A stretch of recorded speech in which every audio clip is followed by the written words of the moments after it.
નમસ્કાર વિદ્યાર્થી મિત્રો, કેમ છો? મજામાં? ધોરણ 8 વિષય વિજ્ઞાનની અંદર આપણે ચેપ્ટર નંબર 2 સૂક્ષ્મજીવો મિત્ર અને શત્રુ જેનો અભ્યાસ કરી રહ્યા હતા. તો આજે એનો બીજો ભાગ છે. તો લાસ્ટ ટાઈમ એટલે કે આગળના તાસમાં આપણે ભૂમિના ફળદ્રુપતામાં વધારો એની સિવાયના ટોપિક જે હતા બાકીના કે જે સૂક્ષ્મજીવો વડે આપણે ઉપયોગી છે એવા ટોપિકનો આપણે અભ્યાસ કરી ચૂક્યા છીએ. તો આજે આ સૂક્ષ્મજીવો જે આપણને ઉપયોગી છે તેનો આ અંતિમ ટોપિક અને ત્યાર પછી આપણને જે નુકસાનકારક છે એના માટેનો ટોપિક આપણે આજે જોઈશું. તો જોઈએ, ભૂમિની ફળદ્રુપતામાં વધારો, ઇન્ક્રીઝિંગ સોઇલ ફર્ટિલિટી. કેટલાક બેક્ટેરિયા જેવા કે નીલહરિત લીલ વાતાવરણમાં રહેલા નાઇટ્રોજનનું સ્થાપન કરી શકે છે. એટલે કે તે શું કરશે તો કે વાતાવરણમાંથી સીધા નાઇટ્રોજનનું શોષણ કરશે આ બેક્ટેરિયાઓ અને જમીનની અંદર તેનું સીધું નાઇટ્રોજનની અંદર રૂપાંતરણ કરી શકે છે. આ પ્રકારે ભૂમિમાં નાઇટ્રોજનનું પ્રમાણ વધે છે અને તેનાથી ભૂમિની ફળદ્રુપતામાં વધારો થાય છે. આ સૂક્ષ્મજીવોને સામાન્ય રીતે જૈવિક નાઇટ્રોજન સ્થાપક કહે છે. કેવા? જૈવિક. શા માટે જૈવિક કીધા? તો કે આ માનવ સર્જિત નથી, પણ કેવા છે? કુદરતી રીતે કામ કરનારા છે. બરાબર? આપણે સૂક્ષ્મજીવોને ઉત્પન્ન કરવા પડે છે? નહીં, તે કુદરતી રીતે ઉત્પન્ન થાય છે. પરિણામે તેના વડે જે નાઇટ્રોજનનું સ્થાપન થાય છે જેને આપણે જૈવિક નાઇટ્રોજન સ્થાપન કહીએ છીએ. તો અહીં તમને નાઇટ્રોજન સ્થાપક બેક્ટેરિયાના નામ આપ્યા છે. બરાબર? નાઇટ્રોજન સ્થાપક બેક્ટેરિયા જેવા કે સાયનોબેક્ટેરિયા, જે નીલહરિત લીલ. અહીં તમને જે ચિત્ર આપ્યું છે તે માઇક્રોસ્કોપની મદદથી તમે જ્યારે જોશો ત્યારે જે સ્લાઇડમાં દ્રશ્ય દેખાશે તે હશે. અને તેની બાજુમાં જે ચિત્ર આપ્યું છે તે આ જે ચિત્ર છે એને તમે ઝૂમ કરીને જોઈશો તો તમને આ પ્રકારનું ચિત્ર જોવા મળશે. તો આ હતા સાયનોબેક્ટેરિયા, જે નીલહરિત લીલ તરીકે પણ ઓળખાય છે, કારણ કે તેની અંદર કેવો રંગ જોવા મળે છે તમે જોઈ શકો છો? લીલો, એટલે કે નીલહરિત. હરિત એટલે લીલો, અને તે શું છે? એક લીલનો પ્રકાર છે જે બેક્ટેરિયા સ્વરૂપે પણ હોય છે. હવે જોઈએ પર્યાવરણનું શુદ્ધિકરણ. તો આ સૂક્ષ્મજીવો છે એ પર્યાવરણના શુદ્ધિકરણમાં પણ ઉપયોગી છે. તો કઈ રીતે? તો વાત કરીએ કે પર્યાવરણના શુદ્ધિકરણમાં સૂક્ષ્મજીવોની ઉપયોગિતા. Cleaning the environment. એન્વાયરમેન્ટ એટલે પર્યાવરણ. સ્કૂલમાં માળીને કુદરતી ખાતર બનાવતા જોઈને પહેલી અને બુજોએ તેમના મિત્રો સાથે ઘરમાંથી, બગીચામાંથી પર્ણો તેમજ ફળ શાકભાજીનો કચરો એકત્રિત કરીને તેને નિકાલ માટે બનાવવામાં આવેલા એક ખાડામાં નાખ્યો. હવે સ્કૂલમાં કોણ હોય? માળી હોય, જે બગીચાનું દેખરેખ રાખતો હોય, સાફ સફાઈ કરતો હોય તે. અને બીજું શું કરે છે પહેલી અને બુજો? તેમના મિત્રોને જુએ છે. શું? તો કે ઘરમાંથી, બગીચામાંથી પર્ણો તેમજ શાકભાજીનો કચરો એકત્રિત કરીને ક્યાં નાખે છે? એક ખાડાની અંદર. બરાબર? હવે આવું શા માટે કર્યું એની વાત કરીએ. કેટલાક સમય પછી તેનું વિઘટન થયું અને તે કુદરતી ખાતરમાં રૂપાંતરિત થઈ ગયો. આ જે કચરો હતો એમાં રૂપાંતરણ પામ્યું કુદરતી ખાતરમાં. પહેલી અને બુજો જાણવા માગે છે કે આ કેવી રીતે થઈ શક્યું. તો મિત્રો, આપણે આપણા ગામ જતા હોઈએ છીએ. બરાબર? તો ગામ જઈએ ત્યાં ખેતરની બાજુમાં જે પાલતુ પ્રાણીઓ પાળતા હશે એ ખેડૂતો શું કરે? એક સરસ મજાનો ખાડો રાખે છે. બરાબર? એની અંદર શું નાખે? તો વનસ્પતિના પર્ણો હોય, તેનો કચરો હોય, પ્રાણીઓના મળમૂત્ર હોય, શાકભાજીનો કચરો હોય, આ રસોડાનો કચરો, આ બધું છે ક્યાં નાખે છે? પહેલાં ખાડામાં. તો સમયાંતરે શું થશે? તો કે ખાડામાં રહેલો કચરો સૂક્ષ્મજીવોની મદદથી સડી જાય છે અને કુદરતી ખાતર બની જાય છે. તો અહીં એ જ પ્રવૃત્તિ આપેલી હતી. હવે આગળ જોઈએ પ્રવૃત્તિ 2.5. 2 કુંડા લઈને પ્રત્યેક માટીથી અડધા ભરી દો. 2 કુંડા લેવાના છે, એ અને બી. તેને અડધા માટીથી ભરી દેવાના છે. એ કુંડામાં વનસ્પતિનો કચરો ભરો. એ કુંડામાં વનસ્પતિનો કચરો ભરો અને બી કુંડામાં પોલિથીન કોથળી એટલે કે પ્લાસ્ટિકની થેલીઓ ભરો. 2 કુંડા લીધા, એકની અંદર વનસ્પતિનો કચરો, એક અંદર પ્લાસ્ટિકની કોથળીઓ. હવે કાચની ખાલી બોટલો તથા પ્લાસ્ટિકના તૂટેલા રમકડા વગેરે ભરો અને એક બાજુ રાખી દો. આ બી કુંડો છે, એ કુંડાની અંદર આપણે પ્લાસ્ટિકની કોથળીઓ પણ નાખીએ અને એ સિવાય કાચની બોટલો તથા પ્લાસ્ટિકના જે તૂટેલા ફૂટેલા રમકડા હોય એ પણ તેની અંદર નાખવાના છે. હવે એ જે રમકડા હતા, એ જે કચરો હતો, એ બંને કુંડા અલગ અલગ તમારે એક બાજુ ખૂણાની અંદર મૂકવાના છે. કેટલા સમય સુધી? 3 થી 4 અઠવાડિયા સુધી. અને ત્યાર પછી તેનું અવલોકન કરવાનું છે. તો શું જોવા મળશે એની વાત કરીએ. શું તમને બંને કુંડાની વસ્તુઓમાં કોઈ ભેદ જોવા મળે છે? શું પ્રશ્ન પૂછો?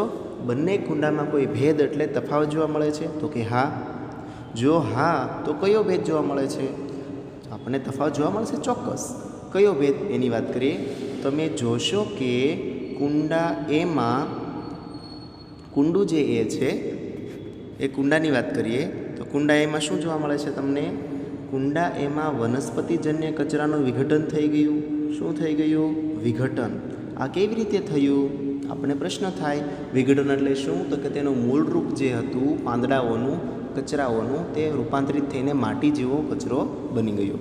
તો આવું કેમ બન્યું? તો એ જાણીએ.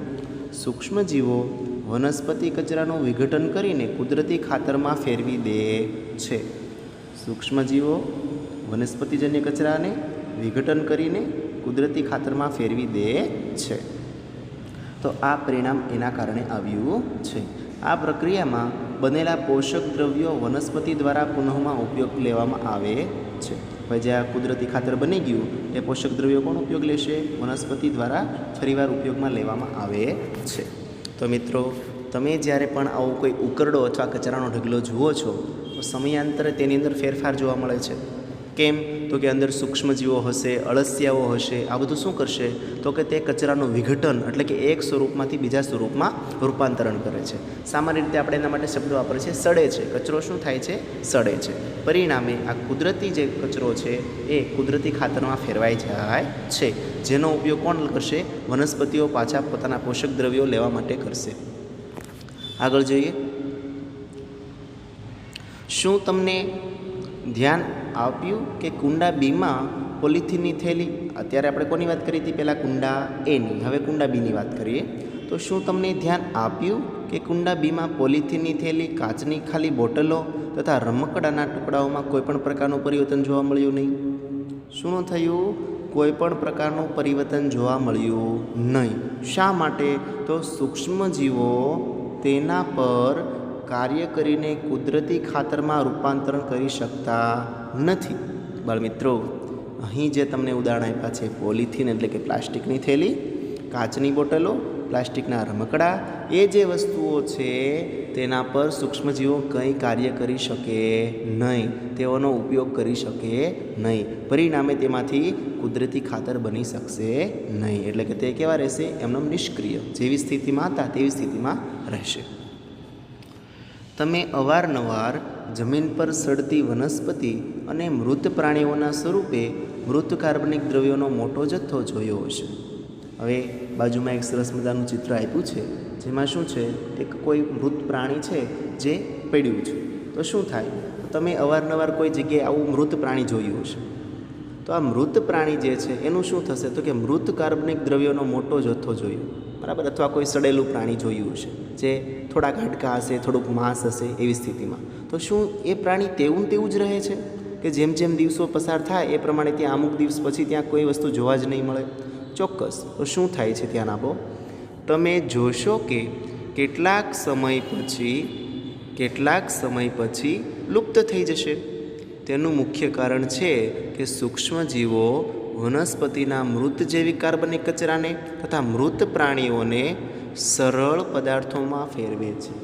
આવું કેમ થયું કે કોઈ પ્રાણી હોય અથવા વનસ્પતિનો ઢગલો હોય કચરામાં, તો આ કેમ સડી જાય છે? તો એના માટે કારણ એ છે કે કોઈ મૃત પ્રાણીનું શરીર પડ્યું હોય તો સમયાંતરે શું થાય? તેની અંદર સૂક્ષ્મજીવો પડશે, તે રાસાયણિક પ્રક્રિયા કરશે અને તે સૂક્ષ્મજીવોની મદદથી એ કાર્બનિક પદાર્થ જે પ્રાણીના શરીરમાં છે તેનું રૂપાંતરણ માટીમાં થઈ જશે. એટલે કે કેટલાક દિવસ પછી ત્યાં તમે પ્રાણીનું શરીર જોઈ શકશો નહીં, તે લુપ્ત થઈ જશે. આ મૃત પ્રાણીઓને સરળ પદાર્થોમાં કોણ ફેરવે છે? સૂક્ષ્મજીવો. આ પદાર્થ અન્ય વનસ્પતિઓ તથા પ્રાણીઓ દ્વારા પુનઃ ઉપયોગમાં લેવામાં આવે છે. હવે જે આ રૂપાંતરણ પામેલા જે ભાગ છે, જે પોષક દ્રવ્યો છે, ક્યાં જતા રહેશે? માટીમાં. હવે આ કોના વડે ઉપયોગમાં આવશે? તો કે પાછી જે વનસ્પતિ હશે એ તેના મૂળ વડે આ પોષક દ્રવ્યોનું શોષણ કરશે અને ઉપયોગમાં લેશે. આ પ્રકારે હાનિકારક તેમજ દુર્ગંધ મારતા પ્રાણીઓના વિઘટન માટે સૂક્ષ્મજીવોનો ઉપયોગ કરીને પર્યાવરણને શુદ્ધ કરી શકાય છે. હવે જો પ્રાણીઓનું શરીર હોય એ મૃત અવસ્થામાં હોય તો તમે ત્યાંથી પસાર થાવ તો તમને કેટલીક દુર્ગંધ આવે. શું આવે? દુર્ગંધ. બરાબર. હવે જો આ સૂક્ષ્મજીવો તેનું વિઘટન ન કરતા હોય તો તમે શું કરો? તમે જાતે આને સાફ કરવા જશો? તો કે ના. તો આપણે એ કચરાને સાફ કરી શકીએ નહીં. માટે આ સૂક્ષ્મજીવો છે એ આપણને મદદરૂપ છે, જેનાથી શું થાય? તો કે એ પર્યાવરણમાં જે દુર્ગંધ ફેલાવતું હશે એ પ્રાણીનું શરીર તેનો ખોરાક તરીકે ઉપયોગ કરશે અને તેનું વિઘટન કરી નાખશે. પરિણામે પર્યાવરણને કેવું રાખે છે? શુદ્ધ રાખે છે. આ રીતે આ બધા જ સૂક્ષ્મજીવો જે હતા તે આપણને શું કરતા હતા? ઉપયોગ કરતા હતા, મદદરૂપ કરતા હતા. માટે તે આપણા કેવા હતા? મિત્ર. હવે જોઈએ સૂક્ષ્મજીવોનો હાનિકારક સૂક્ષ્મજીવો તરીકે ઉપયોગ. 2.4 છે હાર્મફુલ માઇક્રો ઓર્ગેનિઝમ્સ, એટલે કે હાનિકારક સૂક્ષ્મજીવો. અત્યાર સુધી આપણે તેના ઉપયોગ જોયા હતા, મદદ જોઈતી. હવે તેનું આપણા માટે નુકસાન પણ જોઈએ. સૂક્ષ્મજીવો અનેક રીતે હાનિકારક હોય છે. કેટલાક સૂક્ષ્મજીવો મનુષ્ય, પ્રાણીઓ તેમજ વનસ્પતિઓમાં રોગ ઉત્પન્ન કરે છે. કોની અંદર? તો મનુષ્ય, પ્રાણી તેમજ વનસ્પતિમાં શું ઉત્પન્ન કરે છે? રોગ ઉત્પન્ન કરે છે. આ રોગ ઉત્પન્ન કરનારા આવા સૂક્ષ્મજીવોને રોગકારક સૂક્ષ્મજીવો કહે છે. શું કહે છે? રોગકારક સૂક્ષ્મજીવો. તો તમને અહીંયા સૂક્ષ્મજીવની વ્યાખ્યા મળી. શું વ્યાખ્યા મળી? તો કે રોગકારક સૂક્ષ્મજીવો એટલે શું? તો કે એવા સૂક્ષ્મજીવો જે આપણને અનેક રીતે હાનિકારક હોય, જેમ કે સજીવોમાં મનુષ્ય, પ્રાણી અને વનસ્પતિઓના રોગો ઉત્પન્ન કરે છે. આ રોગો ઉત્પન્ન કરનારા સૂક્ષ્મજીવોને રોગકારક સૂક્ષ્મજીવો કહે છે. બરાબર? સમજ્યા? બરાબર. રોગકારક સૂક્ષ્મજીવની વ્યાખ્યા. કેટલાક સૂક્ષ્મજીવો ખોરાક, કપડાં તેમજ ચામડાની વસ્તુઓને બગાડે છે. ચાલો તેમની નુકસાનકારક પ્રવૃત્તિઓ વિશે વધુ જાણીએ. તો તમે વિદ્યાર્થી મિત્રો આ સૂક્ષ્મજીવો વડે કેટલીક વસ્તુઓને બગડતી જોઈ હશે. ઉદાહરણ આપું તમને કે ખોરાક જે આપણો છે, રોટલી હોય, રોટલો હોય, બ્રેડ હોય. બ્રેડનું એક્ઝામ્પલ પહેલાં પણ આવ્યું છે. તો એને તમે જો ભેજવાળા વાતાવરણમાં ખુલ્લો મૂકી દો તો શું થાય? તેના ઉપર સૂક્ષ્મજીવો બેસશે, ફૂગ ઉત્પન્ન થશે. બરાબર? જેનાથી શું થાય? આપણો ખોરાક ચીકણો બની જાય, તેનો સ્વાદ બદલી જાય. પછી એ ખાઈએ તો આપણને શું ઉત્પન્ન થાય? શરીરમાં રોગ. બીજું કપડાં. તો ઘણી વખત જો તમે તમારા ગંદા કપડાને લાંબા સમય સુધી ધોવો નહીં તો તેના ઉપર પણ ફૂગ લાગે છે અથવા તો બીજા સૂક્ષ્મજીવોની અસર જોવા મળશે. આ ઉપરાંત ચામડું. તો કે ચામડાના શૂઝ તમે જોયા હશે, ચપ્પલ અથવા શૂઝ જે ચોમાસા દરમિયાન તે ફૂલી જાય છે. ખ્યાલ છે તમને બધાને? ચોમાસા દરમિયાન ચામડાના ચપ્પલ કેમ નથી પહેરાતા? તો કે શું થાય? તે પલળીને ફૂલે છે. ફક્ત ફૂલતા નથી, એ ફૂલવાનું કારણ છે તેની અંદર ફૂગની હાજરી. શેની હાજરી? ફૂગ. જેના પરિણામે તમારું ચામડું જે છે ફૂલેલું દેખાય છે. તો આમ અનેક રીતે આ સૂક્ષ્મજીવો છે એ આપણને નુકસાનકારક પણ છે. ચાલો અન્ય ઉદાહરણો પણ જોઈએ. વિદ્યાર્થી મિત્રો હવે જોઈશું આપણે મનુષ્યમાં રોગકારક સૂક્ષ્મજીવો. તો જે માનવ શરીરની અંદર જે રોગ ઉત્પન્ન કરે છે તેવા સૂક્ષ્મજીવોનો અભ્યાસ કરીએ. તો શું છે? તો મનુષ્યમાં રોગકારક સૂક્ષ્મજીવો શ્વાસમાં લેવાતી હવા દ્વારા, પ્રથમ વાત છે શ્વાસમાં લેવાતી હવા દ્વારા, પીવાલાયક પાણીમાંથી અથવા તો ખોરાક દ્વારા શરીરમાં પ્રવેશ મેળવે છે. 3 સ્થિતિ કઈ કઈ? એક તો આપણે શ્વાસ લઈએ છીએ તે, પીવાનું પાણી પીએ છીએ તે અને ખોરાક. આ 3 માધ્યમની મદદથી આપણા શરીરમાં સૂક્ષ્મજીવો રોગ ઉત્પન્ન કરે છે. બીજી વાત કરીએ તો સંક્રમિત વ્યક્તિ અથવા પ્રાણીના સીધા સંપર્કમાં. આ 3 હતું, 3 કારણ તો હતા જ. ચોથું કારણ સંક્રમિત, એટલે કે જે વ્યક્તિને કોઈને કોઈ રોગ થયેલો હોય. શું થયેલો હોય? રોગ. તેવા વ્યક્તિ અથવા પ્રાણીના સીધા સંપર્કમાં આવીએ, બરાબર, તો શું થાય? આપણને પણ તેનો ચેપ લાગે, તો રોગનો ફેલાવો થઈ શકે છે. સૂક્ષ્મજીવો દ્વારા થતા આવા રોગો જે એક સંક્રમિત વ્યક્તિમાંથી બીજી સંક્રમિત વ્યક્તિમાં હવા, પાણી અને ખોરાક અથવા તો ભૌતિક સંપર્ક દ્વારા ફેલાય છે તેને ચેપી રોગ કહે છે. કેવા? ચેપી રોગ, જેને ઇંગ્લિશમાં કહેવાય કમ્યુનિકેબલ ડિસીઝ. ફરીવાર વાત કરું છું. કેટલાક રોગો એટલે કે સૂક્ષ્મજીવો દ્વારા થતા એવા રોગો જે એક વ્યક્તિમાંથી બીજી વ્યક્તિમાં હવા, પાણી, ખોરાક અથવા તો ચોથો ઓપ્શન છે ભૌતિક સંપર્ક, એને સ્પર્શ કરવાથી જે ફેલાય છે તેને ચેપી રોગો કહે છે. આવા રોગોના કેટલાક ઉદાહરણો જોઈએ તો કોલેરા, શરદી અને શીતળા, અને છે ટ્યુબરક્લોસિસ. એટલે કે ટ્યુબરક્લોસિસ એટલે ક્ષય, ટીબી તરીકે ઓળખાય છે. બરાબર? તો 4 એક્ઝામ્પલ તમારે યાદ રાખવાના છે જે ચેપી રોગોના છે. કયા કયા? કોલેરા, શરદી, શીતળા અને ટ્યુબરક્લોસિસ. ત્યાર પછી આગળ વાત કરીએ. જ્યારે શરદીથી પીડાતી વ્યક્તિ છીંક ખાય છે તો સૂક્ષ્મજીવો બૂંદોની સાથે હજારો રોગકારક વાયરસ હવામાં ફેલાય છે. શું કરે છે? કોઈ વ્યક્તિને શરદી થઈ હોય તો એ છીંક ખાય તો એના વડે શું થાય? એના નાકમાંથી જે બૂંદ બહાર આવે છે તેના વડે હજારો સૂક્ષ્મજીવો, હજારો વાયરસના રોગકારક સૂક્ષ્મજીવો હવામાં ફેલાય છે. આ વાયરસ શ્વાસ દ્વારા લેવામાં આવતી હવા, હવે જ્યારે આપણે તેને શ્વાસ વડે હવા લઈશું એની દ્વારા શું થશે? આપણી શ્વાસની અંદર આવશે અને આ હવા દ્વારા શરીરમાં પ્રવેશ મેળવે છે અને શું ફેલાવે છે? ચેપ. એટલે આપણે સલાહ આપતા હોઈએ છીએ શું કે જે કોઈ પણ વ્યક્તિને શરદી અથવા ઉધરસ હોય તો મોઢા આડું શું રાખવાનું કહીએ છીએ? રૂમાલ રાખવાનું કહીએ છીએ. તમે ચેપી રોગોનો ફેલાવો કેવી રીતે રોકી શકો? પ્રશ્ન એ એવો. બીજો શું વિચારે છે કે હવે આવી પરિસ્થિતિ હોય તો આપણે ચેપી રોગોનો ફેલાવો કેવી રીતે રોકી શકીએ? તો અત્યારે પણ એ પરિસ્થિતિ આપણે જોઈ રહ્યા છીએ. કોરોના, બરાબર, વાયરસ વડે ફેલાય છે, જે હવા વડે ફેલાઈ શકે છે, સ્પર્શ વડે ફેલાઈ શકે છે. તો આ રોગનો સામનો આપણે કઈ રીતે કરીએ છીએ? તો માસ્ક પહેરીને અથવા તો યોગ્ય વસ્ત્ર મોઢા પર બાંધીને, નાક અને મોંને ઢાંકીને આપણે આ રોગોનો ફેલાવો અટકાવી શકીએ. બીજું, શરીરના જે હાથ અને પગ જે છે એ વધારે સ્પર્શ કરવામાં ઉપયોગ આવે છે તો હાથને આપણે સતત અને સતત શું કરવા જોઈએ? સેનિટાઈઝ એટલે કે જંતુરહિત કરવા જોઈએ. આ 2 રીતે આપણે તેને રોગથી ફેલાતો અટકાવી શકીએ છીએ. પહેલી બેનને પણ કંઈક પ્રશ્ન છે. શું કહે છે? આપણે જ્યારે છીંક ખાતા હોઈએ ત્યારે આપણા મુખ તેમજ નાક પર રૂમાલ રાખવો જોઈએ. ક્યાં રાખવો જોઈએ? મુખ અને નાક પર રૂમાલ રાખવો જોઈએ. અને શક્ય હોય તો સંક્રમિત વ્યક્તિથી પર્યાપ્ત અંતર રાખવું. પર્યાપ્ત અંતર એટલે દૂર રહેવું. બરાબર? અત્યારે શું કરીએ છીએ આપણે? જે વ્યક્તિ રોગિત હોય તેને ક્વોરન્ટાઇન કરીએ છીએ અથવા કોઈ અલગ ઓરડામાં તેને રાખીએ છીએ. કેટલીક કીટકો તથા પ્રાણીઓ પણ એવા છે જે રોગકારક સૂક્ષ્મજીવોનું વહનનું કાર્ય કરે. શું કરે છે? વહન એટલે કે એક જગ્યાએથી બીજી જગ્યાએ આ સૂક્ષ્મજીવોને લઈ જાય છે. ઘરમાખી તેનું એક ઉદાહરણ છે. કઈ? ઘરમાખી. તો ઘરમાખી શું કરશે? તો કે ઘરમાખી કચરા અને પ્રાણીઓના મળ ઉપર બેસે છે. કચરામાં પણ બેસે છે અને મનુષ્ય અને પ્રાણીઓના મળ ઉપર પણ બેસે છે. પરિણામે શું થાય? તો કે આ રોગકારક સૂક્ષ્મજીવો જે તેના પર શરીર પર ચોંટી જાય છે. કોના શરીર ઉપર? માખીના શરીર ઉપર. જ્યારે માખી ઢાંક્યા વગરના ખોરાક ઉપર બેસે છે ત્યારે આવા સૂક્ષ્મજીવોનું સ્થળાંતર સંભવ બને છે. માખીને તમે ઓળખો જ છો, ઘરમાખી, હાઉસ ફ્લાય. બરાબર? એ શું કરે? તો કે કચરા ઉપર બેસે અને તેની સાથે તેના શરીર ઉપર એ કચરામાંથી સૂક્ષ્મજીવો ચોંટી જાય અને ફરીવાર ક્યાં આવશે? આપણા રાંધેલા ખોરાક ઉપર. જો એ ઢાંકેલો નહીં હોય તો એના ઉપર બેસશે અને સૂક્ષ્મજીવો ત્યાં આવશે. આવી રીતે શું કરશે? સૂક્ષ્મજીવોનું સ્થળાંતર થશે.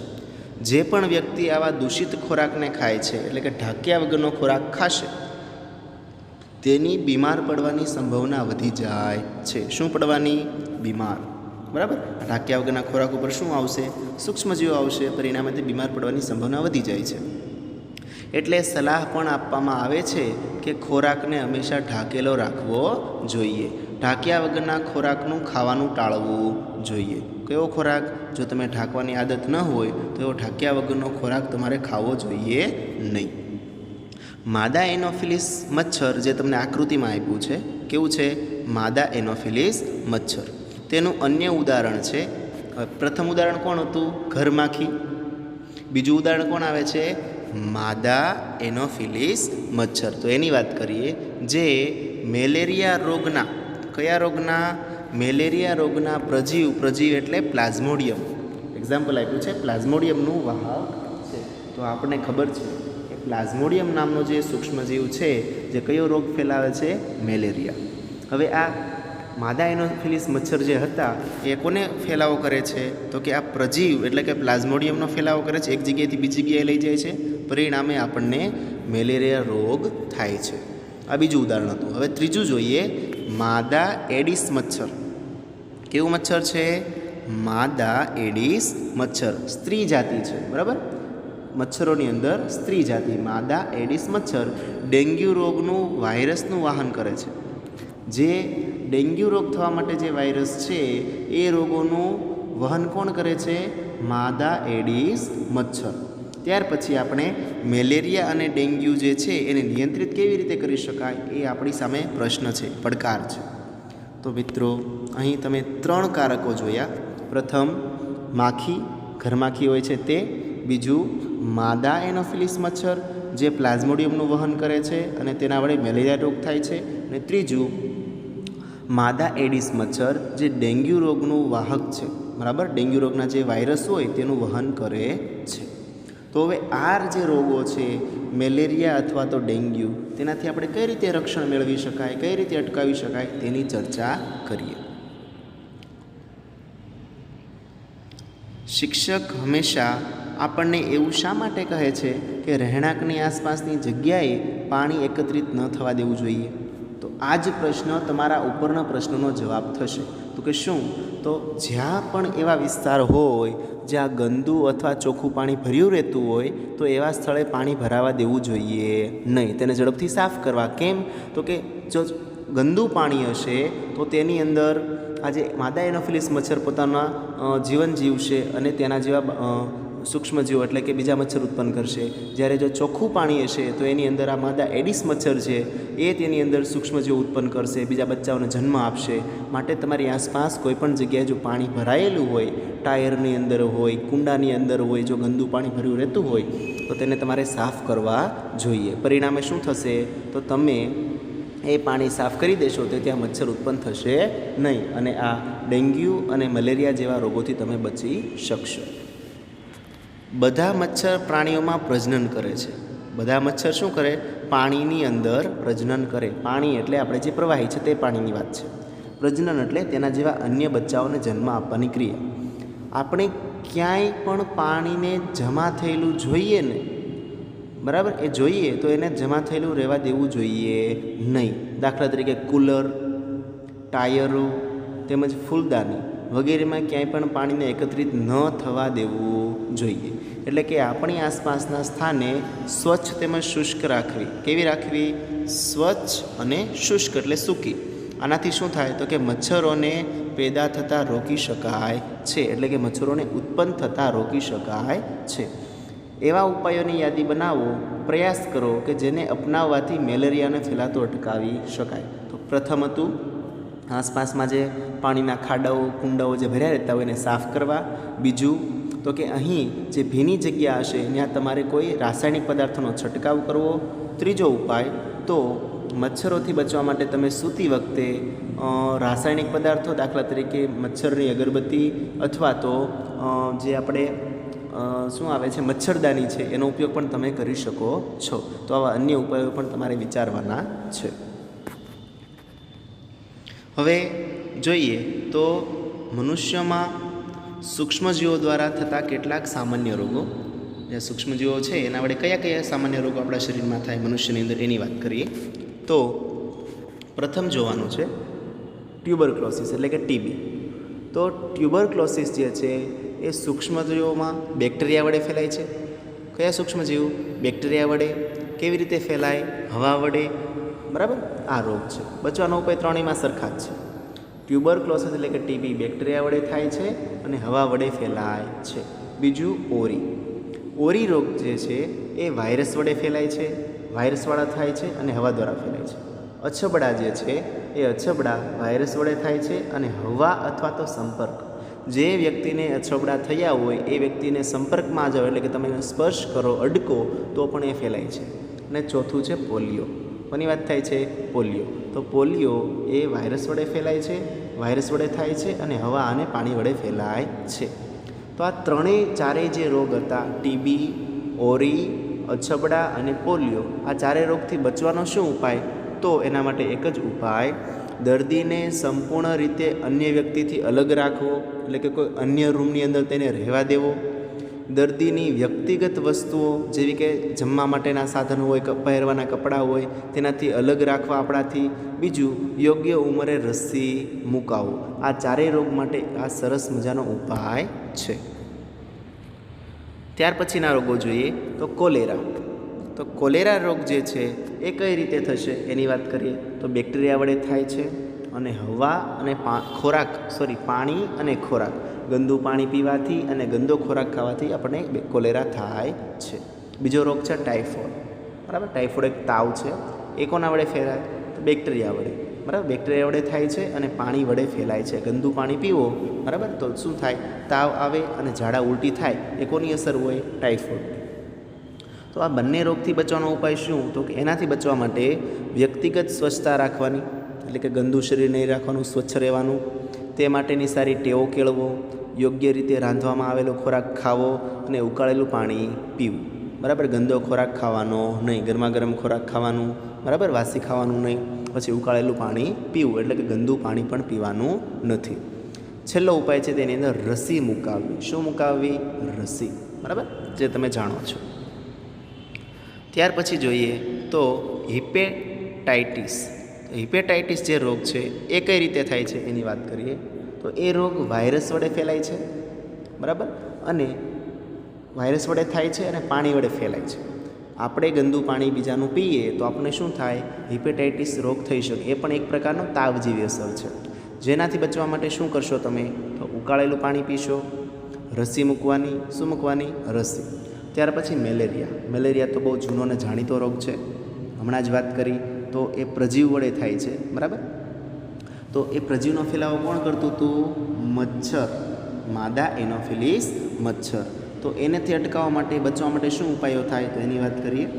મચ્છરદાનીનો ઉપયોગ કરવો, મચ્છર ભગાડવાના રસાયણો વાપરવા, કીટનાશકનો છંટકાવ કરવો, આજુબાજુ ભરાયેલા પાણીને દૂર કરી મચ્છરને પ્રજનન કરતાં અટકાવવા, એટલે કે તેના જેવા અન્ય સૂક્ષ્મજીવો ઉત્પન્ન ન થાય તે માટે તેની પ્રજનનની ક્રિયાઓ તેને અટકાવવી જોઈએ. આ થયા મેલેરિયા રોગથી બચવાના ઉપાયો.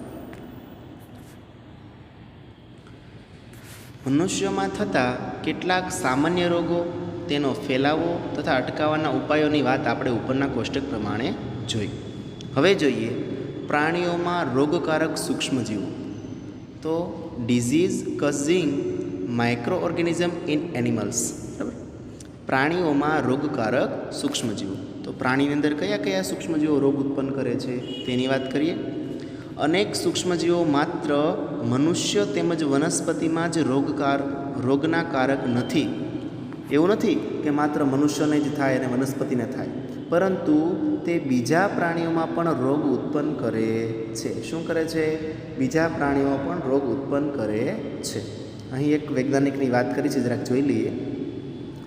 રોબર્ટ કોશે 1876માં બેસિલસ એન્થ્રેસિસ નામના બેક્ટેરિયાની શોધ કરી, જે એન્થ્રેક્સ રોગનો વાહક છે. કયા બેક્ટેરિયાની શોધ કરી? બેસિલસ એન્થ્રેસિસ. યાદ રાખજો મિત્રો, બેસિલસ એન્થ્રેસિસ નામના બેક્ટેરિયાની શોધ રોબર્ટ કોશે કરી હતી, જે એન્થ્રેક્સ રોગનો વાહક છે. કયો રોગ? એન્થ્રેક્સ. બેક્ટેરિયા કયા? બેસિલસ એન્થ્રેસિસ. તો આ મિત્ર યાદ રાખવાનું છે, આ રોગનું નામ અને રોગ માટે જવાબદાર બેક્ટેરિયા. તો આ રોગ ઉત્પન્ન કરે છે કોની અંદર? તો પ્રાણીની અંદર, મનુષ્યની અંદર અને વનસ્પતિની અંદર. ઉદાહરણ તરીકે જોઈએ તો એન્થ્રેક્સ જે છે તે મનુષ્ય તેમજ ઢોરમાં થતો ગંભીર રોગ છે. તો આ એન્થ્રેક્સ રોગ માટે શું અસર થાય? તો મનુષ્યના શરીરની અંદર ચાંદા પડે. બરાબર, હાથ અને પગની અંદર શું પડે? ચાંદા. એ એન્થ્રેક્સ કેવો રોગ છે? ગંભીર રોગ છે. પેલો આપણે ગુમડું જે થાય ને એ પ્રકારના ચાંદા પડે છે. ત્યાર પછી જે બેક્ટેરિયા દ્વારા થાય છે, કોના દ્વારા થાય છે? બેક્ટેરિયા દ્વારા. ઢોરમાં ફૂટ અને માઉથ ડિસીઝ વાયરસ દ્વારા થાય છે. ફૂટ એટલે કે પગ અને માઉથ ડિસીઝ એટલે કે મોઢું, ડિસીઝ એટલે રોગ. આ પગ અને મોઢાને લગતો જે રોગ છે તે કોના વડે થાય છે? વાયરસ દ્વારા, જેનું ચિત્ર પણ તમે બાજુમાં જોઈ શકો છો.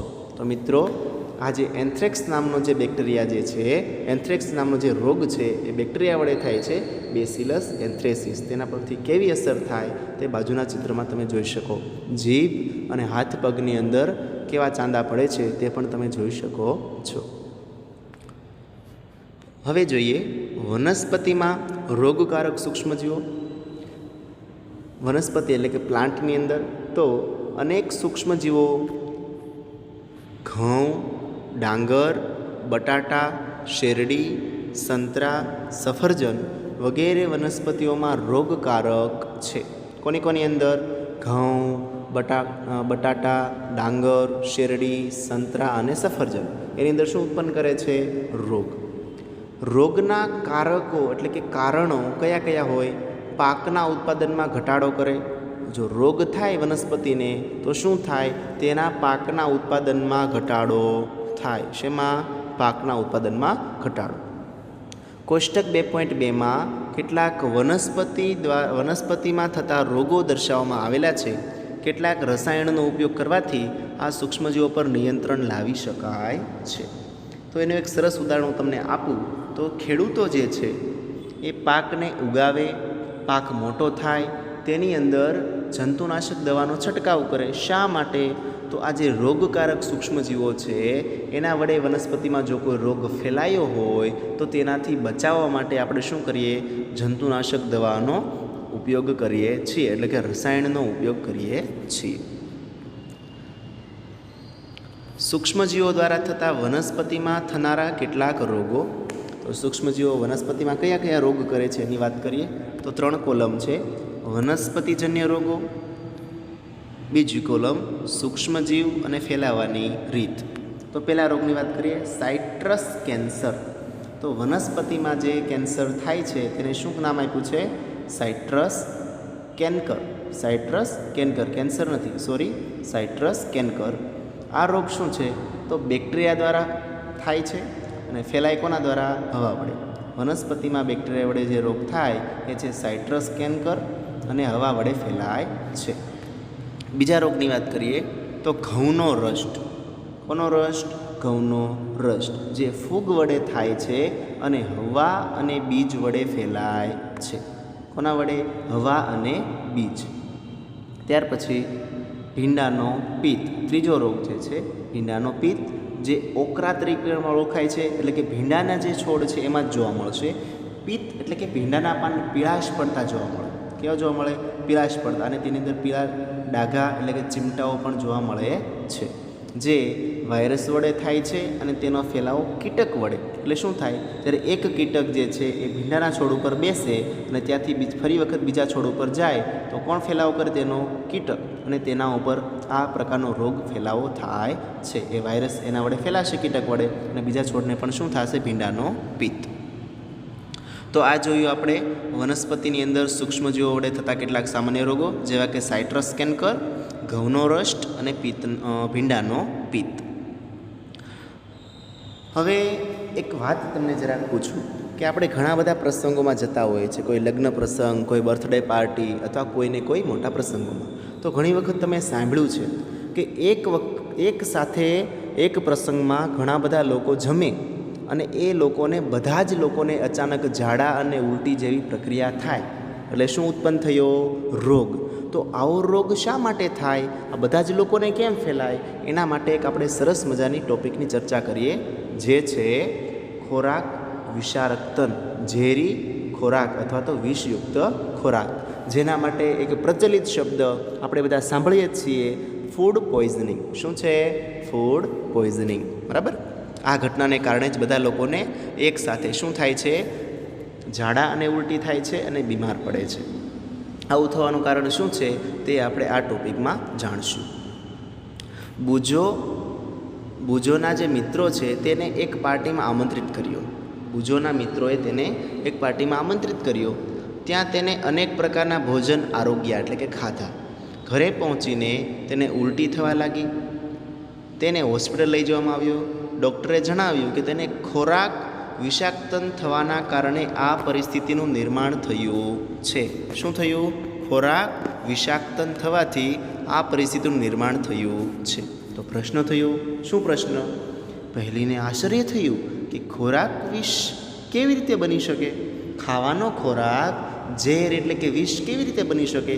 તો વાત કરીએ. ખોરાક વિષાક્તન સૂક્ષ્મજીવો દ્વારા દૂષિત કરવામાં આવેલા ખોરાક દ્વારા થાય છે. કોના દ્વારા? સૂક્ષ્મજીવો દ્વારા. આવું કેમ થાય? તો મિત્રો, જ્યારે પણ ખોરાક લાંબા સમય સુધી પડ્યો રહ્યો હોય, ભેજના સંપર્કમાં આવે, ત્યારે તેની અંદર સૂક્ષ્મજીવો ઉત્પન્ન થાય છે. દાખલા તરીકે લાડવા છે, કોઈ મીઠાઈ છે, એની અંદર તમે જોશો કે લીલા કલરના ડાઘા પડે છે અમુક સમય પછી. એટલે શું થાય? ફૂગ લાગે છે. શું લાગે છે? ત્યાં ફૂગ. અને જો આવી ફૂગ લાગેલો ખોરાક તમે ખાઓ તો તમારા ઉપર આ ફૂડ પોઈઝનિંગ થાય. એટલે કે જ્યારે પણ પાર્ટીમાં તમે જતા હો, કોઈ પ્રસંગમાં જતા હો, ત્યારે જો ગંદો ખોરાક તમને એટલે કે વાસી થયેલી જો મિષ્ટાન તમને ખવડાવવામાં આવી જાય તો તમે બધાને ફૂડ પોઈઝનિંગની અસરનો સામનો કરવો પડે. ક્યારેક ક્યારેક વિષારક પદાર્થ ઉત્પન્ન થાય છે, એટલે કે ઝેરી પદાર્થ ઉત્પન્ન થાય છે જે ખોરાકને વિષયુક્ત બનાવી દે છે. કેવું બનાવી દે છે?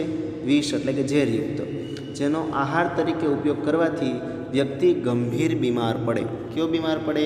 ગંભીર બીમાર પડે, અથવા તો ક્યારેક તેનું મૃત્યુ પણ થઈ જાય છે.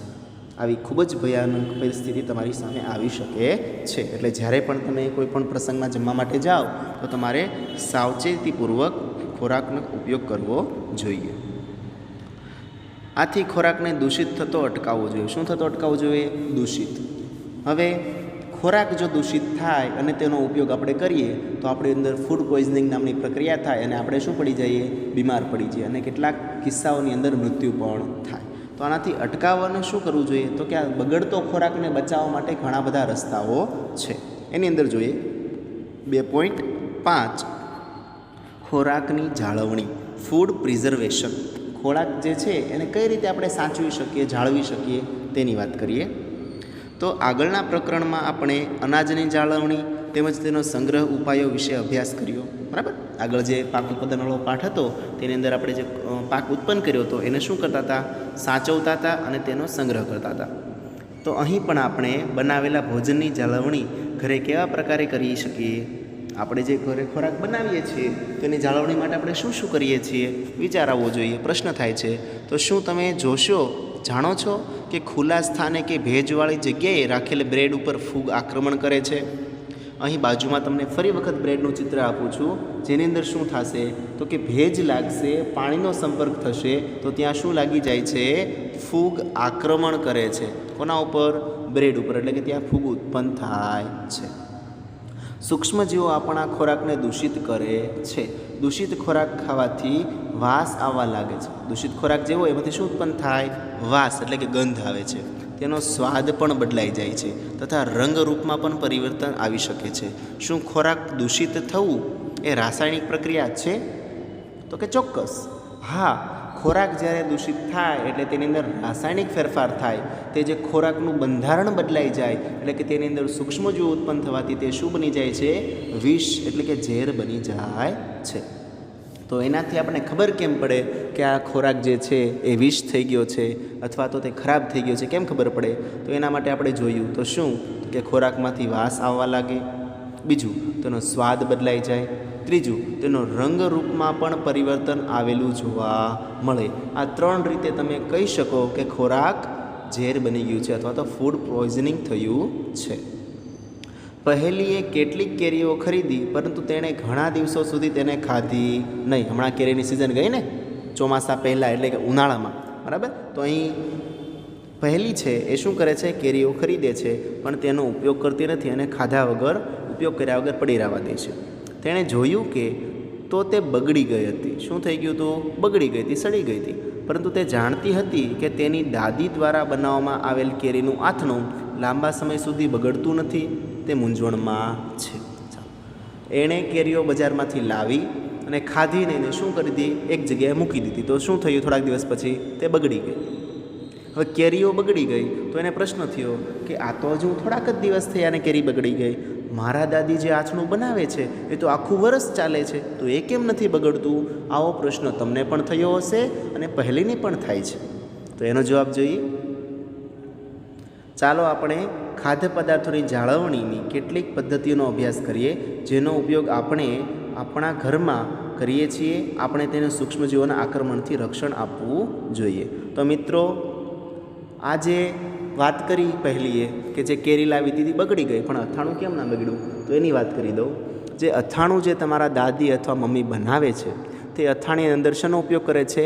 તેલનો ઉપયોગ કરે છે, બરાબર. તો આ જે તેલ છે એ સૂક્ષ્મજીવોને તેની અંદર પ્રવેશ કરવા દેતા નથી. માટે શું થાય છે? અથાણાંનું આખા વર્ષ દરમિયાન બગડતું નથી, તેને રક્ષણ મળે છે. હવે કેટલીક પદ્ધતિઓ જેનાથી આપણે આપણા ખોરાકને રક્ષણ આપી શકીએ. તો એની અંદર પ્રથમ પદ્ધતિ છે રાસાયણિક પદ્ધતિ, કેમિકલ મેથડ. તો સૂક્ષ્મજીવોની વૃદ્ધિ અટકાવવા માટે સામાન્ય રીતે મીઠું તથા ખાદ્ય પદાર્થ, મીઠું તથા ખાદ્ય તેલ જે છે તે જાળવણીકારક પદાર્થ પ્રિઝર્વેટિવ તરીકે ઉપયોગી છે. મીઠું અને ખાદ્ય તેલ, ખાવામાં ઉપયોગી આવતું તેલ. અથાણું બનાવવા માટે અથવા તો અથાણું બનાવવામાં મીઠું તથા એસિડ, મીઠું તથા એસિડ પ્રિઝર્વેટિવનો ઉપયોગ સૂક્ષ્મજીવોનું આક્રમણ અટકાવવા માટે થાય છે. કેટલાક ગળ્યા અથાણા હોય તો તેની અંદર શું નાખીએ છીએ? તેલ અને મીઠું. જ્યારે કેટલાક ખાટા અથાણા જે હશે તેની અંદર આપણે લીંબુનું પાણી નાખીએ છીએ, બરાબર. એવું ખાટું પાણી નાખીએ તો તેની અંદર સૂક્ષ્મજીવો પડતા નથી. તો એ શું છે? જાળવણીકારક પદાર્થો. સોડિયમ બેન્ઝોએટ તથા સોડિયમ મેટાબેન્ઝોએટ જાણીતા પ્રિઝર્વેટિવ છે. તો સોડિયમ બેન્ઝોએટનું ચિત્ર તમને બાજુમાં આપ્યું છે, અને સોડિયમ મેટાબેન્ઝોએટ આ બે કેવા છે? જાણીતા પ્રિઝર્વેટિવ એટલે કે રાસાયણિક પદાર્થો છે, જે નાખવાથી આપણા ફળોના જામ તથા રસને પણ બગડતા અટકાવી શકાય છે. તમને ખ્યાલ હશે કે જેને મોટા મોટા કેરીના એટલે કે આંબાના વૃક્ષોના ફાર્મ હશે તે કેરીનું શું કરે? વેચાણ કરે. પણ શું બધી કેરી વેચાઈ જાય છે? તો કે ના. કેટલીક કેરીઓ વેચ્યા સિવાય બાકી રહી જાય છે, અને કેવી હોય? પાકી. તો હવે શું કરશે? તે કેરીઓનો રસ કાઢશે અને તેની અંદર શું નાખશે? સોડિયમ બેન્ઝોએટ અથવા તો સોડિયમ મેટાબાઇસલ્ફાઇટ. તો આ પદાર્થો નાખી દેશે અને પછી શું કરશે? તેને યોગ્ય પાત્ર એટલે કે નાના નાના ડબ્બાઓની અંદર અથવા તો બોટલોની અંદર ભરી લેશે, અને તે આખા વર્ષ દરમિયાન બગડતો નથી. તેને આખા વર્ષ દરમિયાન આપણે ખાઈ શકીએ છીએ. હવે બીજી પદ્ધતિ જોઈએ, જેની અંદર મીઠા દ્વારા જાળવણી. કોના દ્વારા જાળવણી? મીઠા દ્વારા. Preservation by common salt. Common એટલે સામાન્ય મીઠું, કોમન સોલ્ટ. લાંબા સમયથી મીઠાનો ઉપયોગ માંસ તેમજ માછલીની જાળવણી માટે કરવામાં આવે છે. હવે જ્યાં પણ માંસ અને માછલીનું વેચાણ થતું હશે ત્યાં તમે જોયું હોય તો એક થર્મોકોલના બોક્સની અંદર આ માંસ અને માછલીઓ ભરી હોય છે, તેના ઉપર બરફના ટુકડા અથવા તો મીઠું નાખેલું હોય છે. તો શું કરે છે? તે મીઠું તે માંસને અથવા માછલીને બગડવા દેતું નથી. બેક્ટેરિયાની વૃદ્ધિ અટકાવવા માટે માંસ તથા માછલીઓને સૂકા મીઠાથી ઢાંકી દેવામાં આવે છે. બેક્ટેરિયા તેની અંદર ના પડી જાય એટલા માટે શું કરવામાં આવે? તો કે આ માંસ અથવા તો માછલીનો જે ઢગલો હોય છે તેના ઉપર સૂકું મીઠું, કેવું મીઠું? સૂકું, ભીનું નહીં, સૂકું મીઠું ઢાંકી દેવામાં આવે છે. મીઠાનો ઉપયોગ કરીને આમળા તેમજ આંબલીની જાળવણીમાં પણ કરવામાં આવે છે. કઈ કઈ વસ્તુ? આમળા અને આંબલી, બરાબર. આમળાને તમે મીઠું નાખીને સાચવી શકો છો, એટલે આમળા જે છે એ ખરાબ થતા નથી. તેવી રીતે આંબલી માટે પણ કરી શકાય છે. ત્રીજો ઉપાય છે શર્કરાની મદદથી જાળવણી, પ્રિઝર્વેશન બાય સુગર. હવે ખાંડનો ઉપયોગ કઈ રીતે થાય જાળવણીકારક તરીકે એની વાત કરીએ તો જામ, જેલી તથા ફળોના રસની જાળવણી શર્કરા વડે કરવામાં આવે છે. કોની? જામ એટલે કે આપણો મુરબ્બો ને બધું હોય છે તે, પછી જેલી એટલે કે ફળોનો જે રસ હોય તે, તથા ફળોનો અન્ય રસ, બરાબર, જેનું જાળવણી શર્કરાની મદદથી એટલે કે ખાંડની મદદથી કરવામાં આવે છે. શર્કરા ભેજનું પ્રમાણ ઘટાડે છે, શર્કરા શું કરે છે? ભેજનું એટલે કે પાણીનું પ્રમાણ ઘટાડે છે, જે ખોરાકને દૂષિત કરતા બેક્ટેરિયાની વૃદ્ધિને નિયંત્રિત કરે છે. બરાબર, તે ભેજનું પ્રમાણ ઘટાડી દે, પરિણામે બેક્ટેરિયાની વૃદ્ધિ તેમાં થઈ શકતી નથી. આ રીતે ખાંડ આપણને ખોરાકને સાચવવામાં મદદ કરે છે. તો આપણે તેલ તેમજ વિનેગર દ્વારા જાળવણી એની વાત કરીએ. તો તેલ તેમજ વિનેગર આપણને કઈ રીતે ઉપયોગી છે? તો તેલ તથા વિનેગરનો ઉપયોગ અથાણાને બગડતા અટકાવવા માટે કરવામાં આવે છે. કારણ કે શું થાય? તો કે તેલ અથવા વિનેગરનો ઉપયોગ આપણે અથાણા બનાવવામાં કરીએ તો એ કઈ રીતે અટકાવે? તો બેક્ટેરિયા તેની હાજરીમાં મૃત્યુ પામે. બરાબર, કોણ મૃત્યુ પામી જાય? બેક્ટેરિયા. એટલે આપણો અથાણું બગડતું નથી. બીજું, શાકભાજી, ફળ, માછલી તથા માંસની જાળવણી પણ આ પદ્ધતિથી કરવામાં આવે છે. જો તમારે લાંબા સમય સુધી શાકભાજી અને ફળનો અને માછલીને માંસની જાળવણી કરવી હોય તો તમે વિનેગર એટલે કે એસિટિક એસિડને પ્રિઝર્વેટિવ તરીકે વાપરી શકો છો. ત્યાર પછી જોઈએ તો ગરમી તેમજ ઠંડીથી સારવાર. ગરમ કરીને અથવા તો ઠંડુ પાડીને. Heat and cold treatments. તમે તમારી મમ્મીને દૂધ ગરમ કરતાં જોયા હશે. મમ્મી દૂધ ગરમ કરે છે ને, શા માટે? તો કે દૂધ બગડી જાય નહીં. લાંબા સમય સુધી આખો દિવસ ચલાવવું હોય એને તો શું કરવું પડે? તેને થોડુંક ગરમ કરવું પડે. ગરમ કરવાથી અનેક સૂક્ષ્મજીવો નષ્ટ થઈ જાય. તો એનો ફાયદો શું? તો કે ગરમ થાય ત્યારે શું થઈ જાય? તેની અંદરના અનેક સૂક્ષ્મજીવો નષ્ટ થઈ જાય. આમ કરવાથી શું થાય છે? તો કે આમ પ્રકારે આપણે ખોરાકને બીજો એક રીતે પણ કરીએ, રેફ્રિજરેટરમાં મૂકી દઈએ. ક્યાં મૂકીએ? ફ્રીજમાં. ફ્રીજ એટલે રેફ્રિજરેટર. બરાબર, કેમ કે નીચું તાપમાન પણ સૂક્ષ્મજીવોની વૃદ્ધિ અટકાવે છે. તો બે રીતે, યા તો તમે એને ગરમ કરો અથવા તો તેને ઠંડુ કરો. તો બંને પરિસ્થિતિમાં શું થાય? ગરમ કરવાથી સૂક્ષ્મજીવો મૃત્યુ પામશે અને ઠંડુ કરવાથી તે સૂક્ષ્મજીવોની વૃદ્ધિ એટલે કે તેનો વિકાસ અટકી જાય છે. કોથળીમાં આવતું દૂધ કેમ બગડતું નથી? તો આપણને એવો પણ પ્રશ્ન થાય કે આપણે જે બોટલની અંદર કોથળીની અંદર જે દૂધ આવે છે તે દૂધ કેમ નથી બગડતું? મારી મમ્મીએ બતાવ્યું કે આ દૂધ જીવાણુ રહિત એટલે કે પેસ્ચ્યુરાઇઝ છે. કેવું છે? પેસ્ચ્યુરાઇઝ. તો પેસ્ચ્યુરાઇઝ એટલે શું? આવો પણ પ્રશ્ન થાય. આપણા મમ્મી આપણે કહેતા હોય અથવા બોટલ ઉપર પણ આપણે વાંચ્યું હોય પેસ્ચ્યુરાઇઝ મિલ્ક એટલે કે જંતુરહિત કરેલું દૂધ. તો આ શું છે? તો એની વાત આપણે કરીએ. પેસ્ચ્યુરાઇઝ દૂધને ઉકાળ્યા વગર વાપરવામાં આવે છે. આપણા ઘરે જે દૂધની બોટલ આવે છે પેસ્ચ્યુરાઇઝ છે અને આપણે ઉકાળતા નથી, પણ લાંબો સમય રાખવું હોય તો એને ફરીવાર થોડું ગરમ કરી લઈએ. બરાબર, હવે કારણ કે તે સૂક્ષ્મજીવો રહિત હોય છે. કઈ રીતે રહિત હોય? તો તેના માટે તે દૂધને 70 સેલ્સિયસ તાપમાને 70 સેલ્સિયસ તાપમાને 15 થી 30 સેકન્ડ માટે ગરમ કરવામાં આવે છે અને પછી તરત જ ઠંડુ કરી તેનો સંગ્રહ કરી દેવાય છે. તો બાજુમાં એક ચિત્ર આપ્યું છે જે પેસ્ચ્યુરાઇઝેશન માટેનું એક સાધન છે, જેની અંદર 70 સેલ્સિયસ તાપમાને તે ગરમ થઈ જાય છે અને 15 થી 30 સેકન્ડની અંદર તે ગરમ થયેલું જે પાણી જે છે, દૂધ જે છે તે અલગ કરી લેવામાં આવે છે. બરાબર, તો એવી રીતે શું થાય? તો અંદરના સૂક્ષ્મજીવો મૃત્યુ પામે છે. પછી તરત જ તેને ઠંડુ કરીને તેનો સંગ્રહ કરી દેવામાં આવે છે.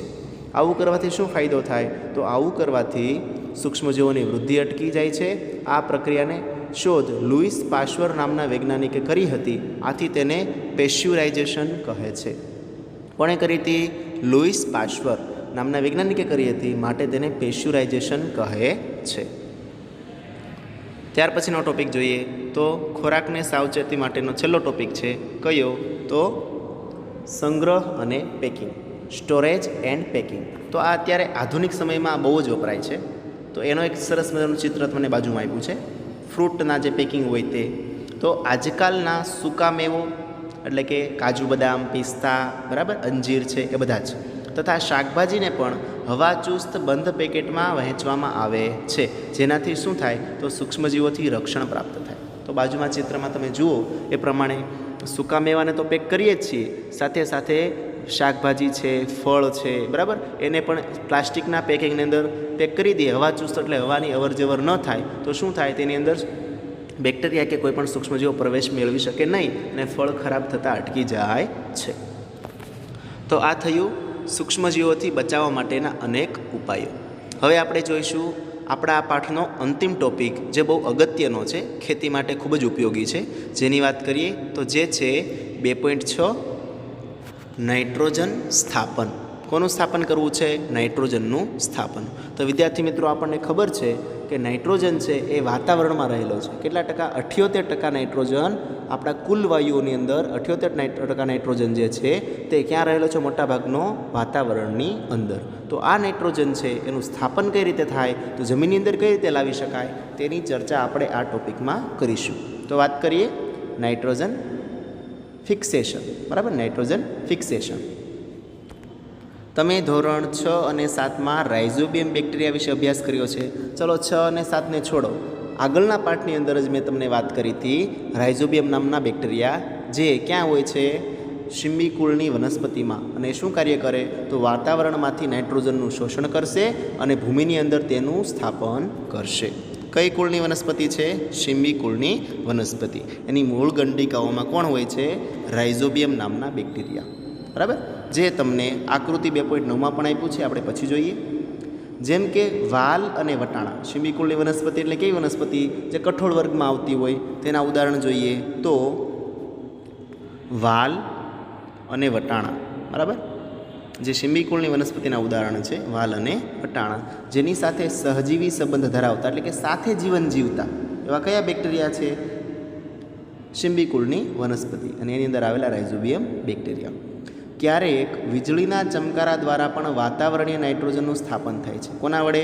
વીજળીમાં જે ચમકારા થાય એનું સીધું વાતાવરણમાંથી શેમાં સ્થાપન થઈ જાય? ભૂમિની અંદર નાઇટ્રોજનનું સ્થાપન થઈ જાય છે. વચ્ચે કોઈ જવાબદાર નથી. પરંતુ તમે જોશો કે નાઇટ્રોજનની માત્રા વાતાવરણમાં સ્થિર રહે છે. હવે આપણે આ નાઇટ્રોજન ભૂમિમાં સ્થાપન થાય તો પણ શું થાય છે? તો કે વાતાવરણમાં કંઈ નાઇટ્રોજનનું પ્રમાણ ઘટી જતું નથી. એટલે કે કેવું રહે છે? સ્થિર રહે છે. તમને આશ્ચર્ય થશે કે આવું કેમ થાય? વાતાવરણમાંથી નાઇટ્રોજન ભૂમિમાં સ્થાપન થઈ જાય તો એનું પ્રમાણ ઘટવું જોઈએ વાતાવરણમાં, પણ એ ઘટતું નથી. આવું કેમ થાય છે? એ પ્રશ્નનો જવાબ આપણે જોઈએ. તો ચાલો તેના વિશે હવેના ભાગમાં સમજીશું. તો પ્રથમ તો જોઈએ શિંબીકુળની વનસ્પતિ, એના મૂળ અને તેના મૂળની અંદર નાની નાની જે ગંડિકાઓ છે. બરાબર, તમે જોઈ શકો છો આ બધી જ.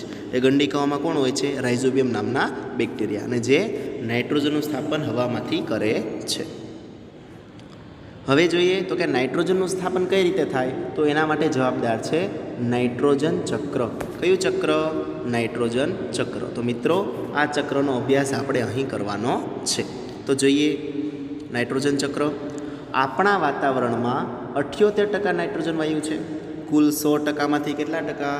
78% નાઇટ્રોજન વાયુ હવામાં ફેલાયેલો છે. નાઇટ્રોજન બધા સજીવો માટે આવશ્યક છે. કોના માટે? બધા જ સજીવો, જે પણ જીવંત છે, જે પણ વનસ્પતિ છે, એ બધા જ માટે કોણ આવશ્યક છે? નાઇટ્રોજન. જેમ કે પ્રોટીન, ક્લોરોફિલ, ન્યુક્લિક એસિડ તેમજ વિટામિનમાં તે હાજર હોય છે. કઈ કઈ જગ્યાએ? પ્રોટીન, તો આપણા ખોરાકમાં પ્રોટીન જરૂર છે. હા, તો એની અંદર બીજું ક્લોરોફિલ, તો વનસ્પતિના પર્ણમાં કોણ હાજર હોય? ક્લોરોફિલ, જે પ્રકાશ સંશ્લેષણ કરે, તો એની અંદર પણ કોણ છે? નાઇટ્રોજન. પછી ન્યુક્લિક એસિડ, તો આપણી અંદર જે શરીરની અંદર તમે ન્યુક્લિક એસિડ હોય છે. બરાબર, એ ક્યાં હોય? તો કે RNA અને DNAની અંદર. તો આ બધા બંધારણમાં કોણ જવાબદાર છે? Nucleic acid. પછી વિટામિન્સ. વિટામિન્સ પણ આપણા શરીરના વિકાસ માટે જરૂરી છે. તો આ બધાની અંદર કોણ જવાબદાર છે? નાઇટ્રોજન છે.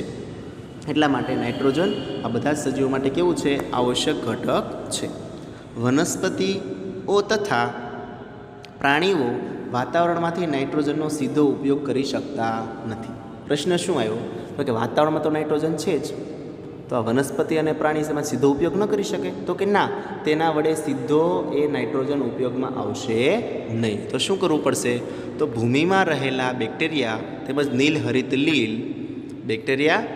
નીલહરિત લીલ વાતાવરણમાં રહેલા નાઇટ્રોજનનું સ્થાપન કરી યોગ્ય નાઇટ્રોજનના ક્ષારોમાં રૂપાંતરણ કરે છે.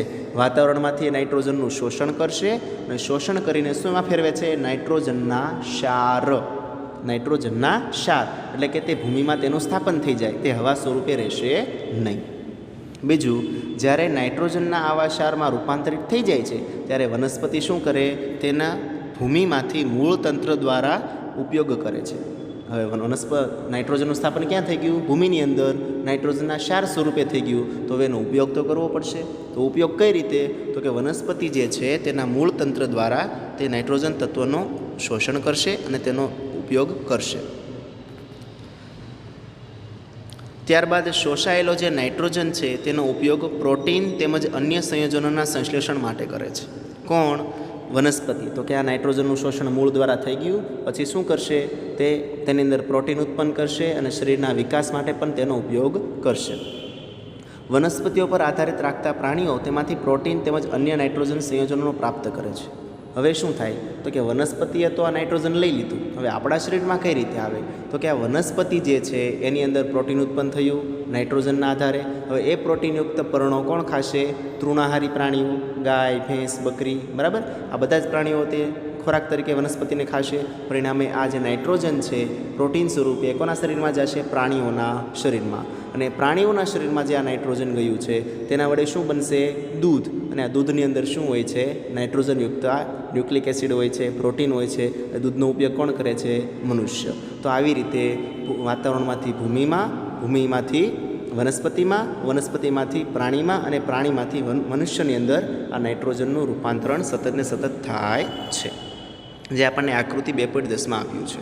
બીજું, વનસ્પતિઓ તેમજ પ્રાણીઓના મૃત્યુ બાદ હવે શું થાય? જ્યારે વનસ્પતિનું મૃત્યુ થાય અથવા તો કોનું? પ્રાણીઓનું મૃત્યુ થઈ જાય ત્યારે શું થાય? તો કે હાજર બેક્ટેરિયા જે હોય તે ફૂગ નાઇટ્રોજન ઉત્સર્ગ દ્રવ્યોને નાઇટ્રોજનના સંયોજનમાં રૂપાંતરિત કરે છે. હવે કેટલાક વનસ્પતિ સુકાઈ જાય, નાશ પામે, અથવા તો કેટલાક પ્રાણીઓ મરી જાય, મૃત્યુ પામે. એ શું કરશે? તો કે આ બેક્ટેરિયા જે છે તે ફૂગ નાઇટ્રોજન ઉત્સર્ગ દ્રવ્યોને નાઇટ્રોજનના સંયોજનોમાં રૂપાંતરિત કરે. એટલે કે આ વનસ્પતિ અને પ્રાણી સડી જાય એટલે એની અંદર ફૂગ ઉત્પન્ન થશે, બેક્ટેરિયા ઉત્પન્ન થશે અને તે ઝીણા ઝીણા સ્વરૂપમાં ભૂમિની અંદર તેને ફેરવી નાખે છે. એટલે કે તેની અંદર જે નાઇટ્રોજનયુક્ત પદાર્થો છે એ ક્યાં જતા રહે છે? ભૂમિની અંદર. જે વનસ્પતિ દ્વારા પુનઃ ઉપયોગમાં લેવામાં આવે છે, એટલે ફરી વખત કોણ ઉપયોગ કરશે? વનસ્પતિ. કેટલાક વિશિષ્ટ બેક્ટેરિયા નાઇટ્રોજનયુક્ત સંયોજનોને નાઇટ્રોજન વાયુમાં રૂપાંતરિત કરે છે અને કેટલાક બેક્ટેરિયા એવા છે જે આજે હવે નાઇટ્રોજનનું સ્થાપન તો થઈ ગયું, તો સ્થાપન થઈ ગયું પણ પછી શું કરે? પાછા એ નાઇટ્રોજનના સંયોજનો શેમાં રૂપાંતરણ કરે? નાઇટ્રોજનને વાયુમાં. નાઇટ્રોજનનું તો સ્થાપન થયું, હવે કેટલાક બેક્ટેરિયા એવા છે આ સ્થાપન થઈ ગયેલા નાઇટ્રોજનને પાછા શેમાં ફેરવી નાખે છે? વાયુ સ્વરૂપમાં ફેરવી નાખે છે, જે વાતાવરણમાં ચાલ્યો જાય છે. પરિણામે વાતાવરણમાં નાઇટ્રોજનની માત્રા લગભગ જળવાઈ રહે છે. આપણો પ્રશ્ન હતો ને કે વાતાવરણમાંથી નાઇટ્રોજનનું શોષણ થઈ જાય તો વાતાવરણમાં નાઇટ્રોજન ઘટી જવું જોઈએ ને, પણ આવું થતું નથી. કેમ? તો કે કેટલાક બેક્ટેરિયા એવા પણ છે જે ભૂમિમાંથી નાઇટ્રોજનનું જે સ્થાપન થયું છે એનો ઉપયોગ કરીને શું કરશે? તેને નાઇટ્રોજનનું વાયુ સ્વરૂપે રૂપાંતરણ કરીને હવામાં મોકલશે. તો આ ચર્ચા થઈ નાઇટ્રોજન ચક્ર. તો હવે આપણે આ ચક્ર સ્વરૂપે એકવાર જોઈ લઈએ. તો વિદ્યાર્થી મિત્રો, તમારી સમક્ષ આ સરસ મજાનું નાઇટ્રોજન ચક્ર બતાવવામાં આવ્યું છે, બરાબર? તો નાઇટ્રોજન ચક્ર શું કહેવા માગશે એની વાત કરીએ. તો પ્રથમ નાઇટ્રોજન ચક્રની શરૂઆત કરીએ તો વાતાવરણમાં નાઇટ્રોજન તો છે જ, એટલે કે અહીંયા. હવે એ વાતાવરણનો નાઇટ્રોજન એક કઈ રીતે રૂપાંતરણ થાય ભૂમિની અંદર? તો પ્રથમ વીજળીના ચમકારા થાય. વીજળીના ચમકારા થશે અને સીધો તે શું કરશે? ભૂમિમાં નાઇટ્રોજનનું રૂપાંતરણ કરી નાખશે સંયોજનમાં. આ પ્રથમ રીત થઈ. હવે બીજી રીત, તો કે વાતાવરણમાંથી નાઇટ્રોજનનો ઉપયોગ કોણ કરશે?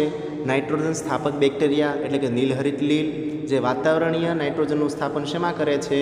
ભૂમિની અંદર. તો નીલહરિત લીલ શું કરશે? વાતાવરણમાંથી નાઇટ્રોજનનું શોષણ કરશે અને આ નીલહરિત લીલની અંદર બેક્ટેરિયા દ્વારા શું થાય છે? નાઇટ્રોજનનું સ્થાપન થાય છે, એટલે કે નાઇટ્રોજનના ક્ષાર બને છે અને જે ક્ષાર ક્યાં જશે? ભૂમિની અંદર. તો આ બે રીતે શું થાય? વાતાવરણમાંથી નાઇટ્રોજનનું સ્થાપન ભૂમિની અંદર થાય છે, બરાબર? તો હવે પ્રશ્ન એ આવ્યો કે આ વીજળીના ચમકારા છે એ પણ કેમ સૂક્ષ્મજીવો દ્વારા ઉપયોગમાં ન આવ્યા? તો કે નહીં, આ ચમકારા જે થાય છે એ સીધા ભૂમિની અંદર નાઇટ્રોજન સ્વરૂપે સંયોજાય છે, માટે આ બે તબક્કા જે તમે છે એ વચ્ચે આવશે નહીં. જ્યારે વનસ્પતિની અંદર અથવા તો આ સૂક્ષ્મજીવો દ્વારા જે આ પ્રાણીઓની દ્વારા નાઇટ્રોજનનું સ્થાપન થાય છે એ બે તબક્કામાં થાય. પ્રથમ નાઇટ્રોજન સ્થાપક બેક્ટેરિયા ઉપયોગ લેશે અને તેની અંદર શું થશે? આ બેક્ટેરિયા દ્વારા આ જે નાઇટ્રોજન છે એ ક્ષારમાં રૂપાંતરણ પામશે અને એ ક્ષાર ક્યાં જશે? ભૂમિની અંદર. તો આ રીત થઈ સ્થાપન. શું થયું? નાઇટ્રોજનનું સ્થાપન. હવે તેનો શું કરશું? ઉપયોગ. તો ઉપયોગ પણ કઈ રીતે થાય? તો એક, આ નાઇટ્રોજનનો ઉપયોગ કોણ કરશે? વનસ્પતિ. કોણ કરે છે? વનસ્પતિ. બીજું, તો વનસ્પતિ દ્વારા જે ઉપયોગ થઈ ગયો, વનસ્પતિને કોણ ખાશે? પ્રાણી. પ્રાણીઓ ખાઈ ગયા એટલે એની અંદર નાઇટ્રોજન ગયું. હવે પ્રાણીઓ શું પામે? પ્રાણી અથવા વનસ્પતિ મૃત્યુ. તો મૃત્યુ થઈ જાય અને મૃત્યુ પામ્યા પછી અથવા તો તેના ઉત્સર્ગ દ્રવ્ય જે મળમૂત્ર છે એના દ્વારા જે નાઇટ્રોજનનો કચરો ક્યાં આવે છે? પાછો માટીમાં. ખબર પડી પાછી? તો અહીંયા જે પ્રાણી દ્વારા ઉપયોગ થયો, વનસ્પતિ દ્વારા ઉપયોગ થયો અને પાછો ક્યાં આવી ગયો? મૃત્યુ પામ્યા તેનો મળમૂત્ર દ્વારા ક્યાં આવી ગયા? પાછા માટીની અંદર. હવે બીજો એક ઉપયોગ જે છે તો કે શું?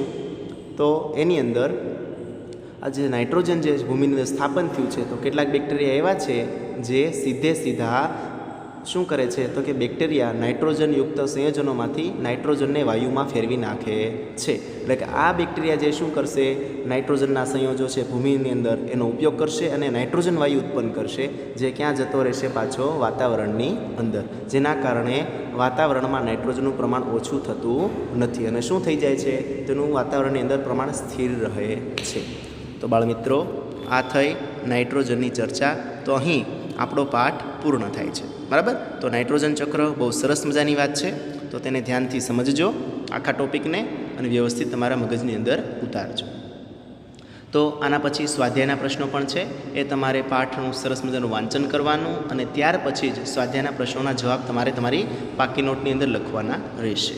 અસ્તુ. જય ભારત.